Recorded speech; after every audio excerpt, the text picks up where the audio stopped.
हरे कृष्णा। पिछले जन्म के पापों से मुक्ति पाने और प्रायश्चित करने के लिए हमारे हिंदू धर्म में बहुत से व्रत रखे जाते हैं। इन्हीं पापों से मुक्ति दिलाने और मोक्ष की प्राप्ति के लिए मोहिनी एकादशी का व्रत भी रखा जाता है। मान्यता के अनुसार इस व्रत को रखने से मनुष्य को अपने पिछले जन्म के किए गए सभी पापों से मुक्ति मिल जाती है और साथ ही इस व्रत को करने से बड़े से बड़े वियोग और दुख से भी छुटकारा मिल जाता है। मोहिनी एकादशी का व्रत बैसाख मास के शुक्ल पक्ष की एकादशी को रखा जाता है। मोहिनी एकादशी का दिन भगवान विष्णु और उनके मोहिनी अवतार की पूजा करने के लिए मनाया जाता है। इस दिन व्रत पूजा करने से साधक को सुख सौभाग्य की प्राप्ति होती है और साथ ही घर में सुख समृद्धि भी बनी रहती है। तो आइए जानते हैं साल 2024 में वैशाख मास के शुक्ल पक्ष की मोहिनी एकादशी का व्रत कब रखा जाएगा, व्रत की पालना कब की जाएगी और इस दिन के शुभ योग के बारे में। एकादशी तिथि प्रारंभ होगी 18 मई दिन शनिवार को सुबह 11:20 पर और एकादशी तिथि समाप्त होगी 19 मई दिन रविवार को दोपहर 1:50 पर। ऐसे में उदय तिथि के अनुसार मोहिनी एकादशी का व्रत 19 मई दिन रविवार को रखा जाएगा।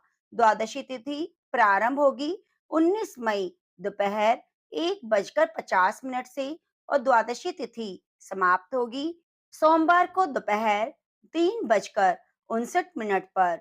हरिवासर समाप्त होने का समय रहेगा 19 मई को रात 8:20 पर। एकादशी पारणा का समय रहेगा 20 मई को सुबह 5:47 से सुबह 8:20 तक। 19 मई दिन रविवार को एकादशी के दिन सूर्योदय का समय रहेगा सुबह 5:47 से सूर्य अस्त का समय रहेगा शाम 6:58। ब्रह्म मुहूर्त का समय रहेगा सुबह 4:11 से सुबह 4:59 तक।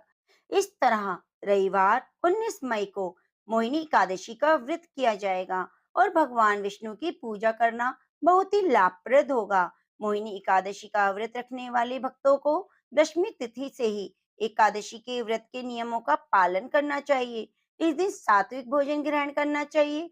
एकादशी तिथि के दिन सुबह जल्दी उठकर स्नान करें, घर की और पूजा घर की अच्छे से सफाई करें। इसके बाद भगवान विष्णु, भगवान कृष्ण, लड्डू गोपाल की मूर्ति स्थापित करें, उनका अभिषेक करें, भगवान को पीले वस्त्रों से सजाएं, पीले चंदन का तिलक लगाएं, भगवान के सामने देसी घी का दीपक जलाएं। इसके बाद एकादशी व्रत को पूरी श्रद्धा से करने का निर्णय लें।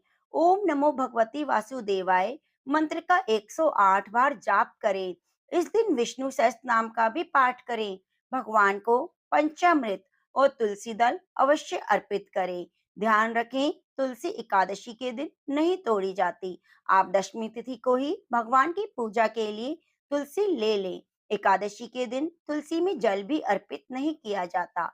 आप केवल दीपक प्रज्वलित करके ही तुलसी की पूजा करें, क्योंकि तुलसी भी एकादशी के दिन भगवान विष्णु की पूजा में लीन होती हैं और यदि हम उन्हें जल चढ़ाते हैं तो उनकी पूजा खंडित हो जाती है। तो इसीलिए तुलसी में एकादशी के दिन जल नहीं चढ़ाया जाता। आप आरती कीजिए, श्रीमद् भागवत गीता के किसी भी अध्याय का पाठ जरूर कीजिए। शाम के समय भगवान विष्णु की विधि विधान से पूजा करें। अगले दिन द्वादशी तिथि पर शुभ मुहूर्त में व्रत की पालना करें। गरीबों को, ब्राह्मणों को भोजन कराएं, दान दक्षिणा दें। बैसाख मास की एकादशी को आप दान में इन शीतल चीजों का दान कर सकते हैं, जैसे आम, खरबूजा, तरबूज, ककड़ी, शरबत, ठंडाई, जल आदि का दान करें। पौराणिक कथा के अनुसार जब समुद्र मंथन हुआ था तो अमृत प्राप्ति के लिए देवताओं और असुरों में आपाधापी मच गई। ताकत के बल पर असुर देवताओं से अधिक बलशाली थे। असुरों को वे हरा नहीं सके। सभी देवताओं के आग्रह पर भगवान विष्णु ने मोहिनी का रूप धारण किया और असुरों को अपनी मोह माया के जाल में फंसाकर सारा अमृत देवताओं को पिला दिया। इससे सभी देवताओं ने अमृत प्राप्त किया। यही वजह है इस एकादशी को मोहिनी एकादशी कहा जाता है। आज की जानकारी अगर आपको पसंद आई है तो वीडियो को लाइक जरूर कीजिए और चैनल को सब्सक्राइब जरूर कीजिएगा। जय श्री कृष्ण, राधे राधे।